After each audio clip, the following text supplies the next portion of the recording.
안녕하세요. 보타임의 미국 소식입니다. 1월 28일 헤드라인 뉴스를 전해드리겠습니다. 보타임의 오클라호마주 공화당 의장인 존 베넷이 도널드 트럼프 대통령에게 주 예비 선거에 관한 사안을 오늘 보냈습니다. 그 사안의 내용은 현재 상원 의원으로 재직하고 있는 제임스 랭포드 의원을 지지하지 말 것을 권장한다고 요청을 하고 있습니다. 그는 이 서신에서 랭포드 상원 의원은 2021년 1월 6일에 마지막 순간에 배신을 하고 조 바이든 인정에 투표를 하였으며 또한 도널드 트럼프 대통령 가짜 탄핵에도 연루가 된 상원이라고 이야기를 하고 있습니다. 도널드 트럼프 대통령의 지지만 없으면 제임스 랭포드가 절대로 당내 경선에서 이길 수가 없으므로 차라리 새로운 인물을 지지하여 당내 경선에서 후보로 내세우는 것이 좋다고 오늘 서신에서 밝히고 있습니다. 즉 배신자에 대한 응징이기도 합니다. 다음 소식입니다. 조 바이든이 오늘 백악관에서 첫 흑인 여성 대법관 지명 공약을 확인을 하고 있습니다.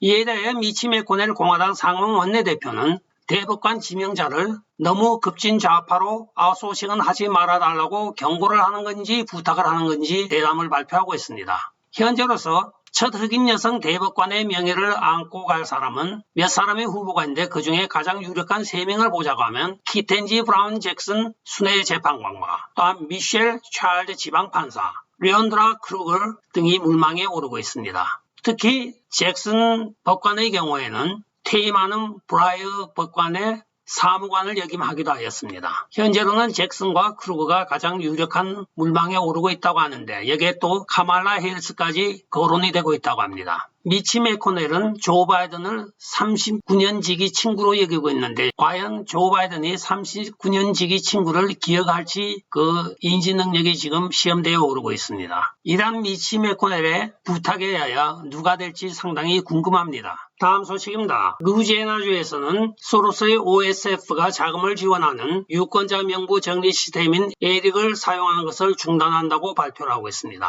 이는 여러 주에서 발견된 에릭 시스템이 유권자 명부를 정리하지 않았으며 오히려 가짜 유권자 명부를 양성하고 있다고 하여 에릭 시스템을 중단한다고 루지애나에서 오늘 발표가 된 것입니다. 이 에릭 시스템에 대해서는 저희가 며칠 전에 보도해드렸던 바로 그 시스템입니다.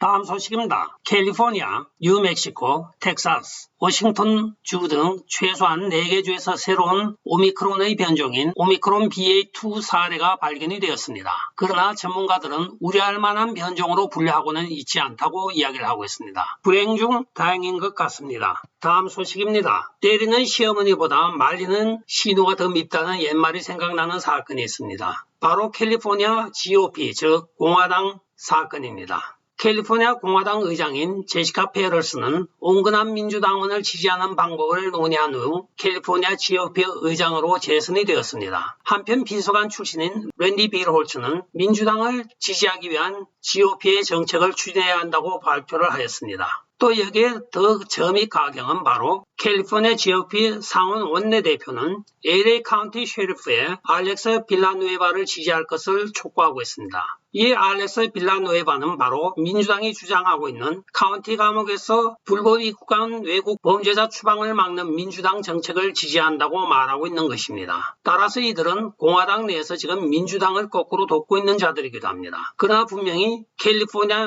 공화당 정관에 보게 되면 어떤 형태로든 민주당을 지지해서는 안 된다고 분명히 밝히고 있습니다. 이들이 평당원도 아니고 캘리포니아 공화당의 중책을 맡고 있는 자들이 민주당을 지지한다고 하니 지금 한마디로 어이가 없습니다.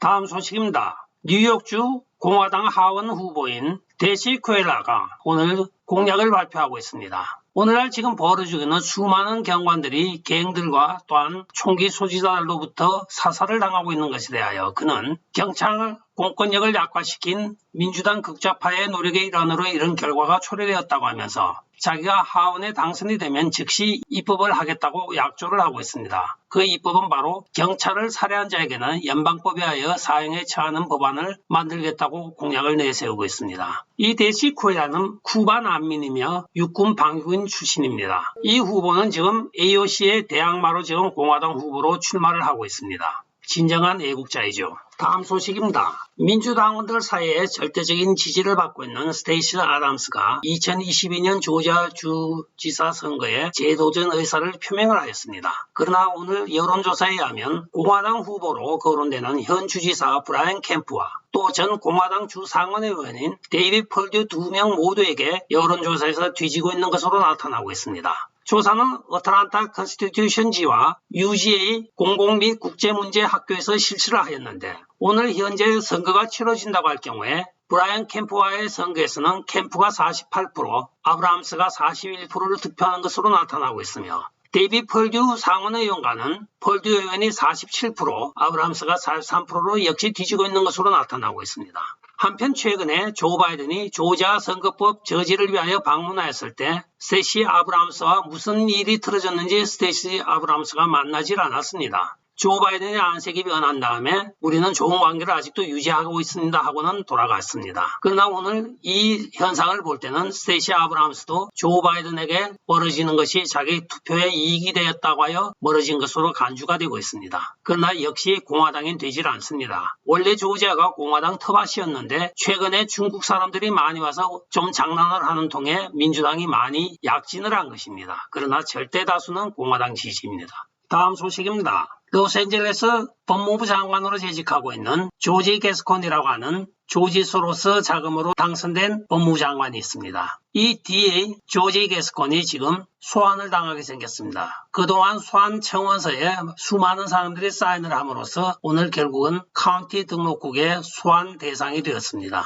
앞으로 일정이 잡히는 대로 게스콘 소환에 대한 투표가 실시될 예정입니다. 다음 소식입니다. 미주리주 하원 의원인 코리 부시의 차량이 총격을 받았습니다. 당이 아무런 피해가 발생하지 않았다고 하는데 실제적으로 이 코리 의원은 디펀딩 폴리스를 주창하는 자이기도 하고 극좌파이기도 합니다. 그러나 개인 경우에는 2021년에만 13만 불을 사용하여 논란이 일고 있습니다. 이 논란의 여론을 잠재우기 위하여 이슈가 어쩌면 이렇게 딱 때를 맞춰 나타난 것인지도 모르겠습니다. 이슈는 이슈로 덮는 것이죠. 다음 소식입니다. 반전운동가들이 DC 백악관 앞에서 시위를 벌이고 있습니다. 지금 러시아와 우크라이나 간의 긴장 고조에 대한 미군 지원과 동유럽의 군사 배치 증강을 비난하며 미국의 안전보장이사회 개최를 촉구하고 있습니다. 그러나 이 시위자들이 놓치고 있는 것은 바로 유엔 안전보상이사회 상임이사국 중에는 당사자인 러시아가 있고 또한 여기 중공이 있습니다. 따라서 안보리 이사회 개최는 현실적으로 불가능합니다.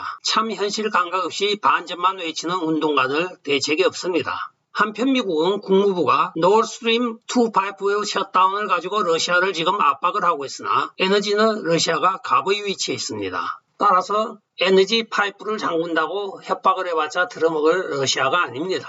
모든 패는 지금 러시아가 쥐고 있고 지금 미국은 끌려가고 있는 실정이기도 합니다. 다음 소식입니다. 위화감을 느껴보기 위하여 여러분들에게도 이 소식을 전해야 되겠습니다. 지금 부가티 자동차 회사에서 150만 불짜리 시계를 지금 판매를 하였다고 합니다. 세계 유일하게 하나를 만들었는데 이 부가티 시계는 16기통짜리 엔진이 들어있는 시계라고 합니다. 자그마치 150만 불짜리 시계입니다. 어때요 여러분? 위화감 많이 드시죠? 끝까지 시청해 주셔서 감사합니다. 좋아요, 구독, 알림 그리고 공유 부탁드리고 댓글 많이 부탁드립니다. 안녕히 계시오. 바이.